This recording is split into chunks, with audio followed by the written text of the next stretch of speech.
I used to be a midwife. We always say babies come in storms. Elise Banham knows about the need for blood, so when she heard Canadian blood supplies were running low after last week's winter storm, she rushed to help and took to social media to spread the word. Luckily, the storm let up and it looked like people were rushing to respond to the call. Canadian Blood Services says winter storms in many parts of Canada have hit its donations hard. We found that in several communities across the country, we actually just weren't able to collect blood at all because of the weather.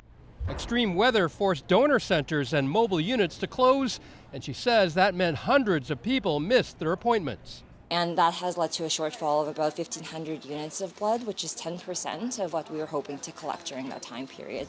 But even before that, the organization was seeing a drop in donors. Canadian Blood Services says the number of regular donors is at a decade low, about 400,000 people. It estimates it has 31,000 fewer donors than before the COVID-19 pandemic.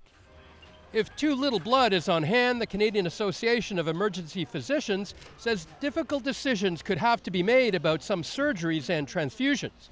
It all means there's more pressure on the smaller number of people who are rolling up their sleeves. It's a rare type, and I'd like to do my part. Ricardo Alfonso is a universal donor. This is his 7th time donating this year, and the critical shortage is not lost on him. I'm O negative, and I read somewhere that my blood might be used for newborns and people in accidents and emergencies. And it's not just blood. There's also a critical need for platelets for cancer patients and for plasma. And with winter just beginning, Canadian Blood Services is also hoping anyone who plans to donate in January actually shows up for their appointments. Lee-Shanok, CBC News, Toronto.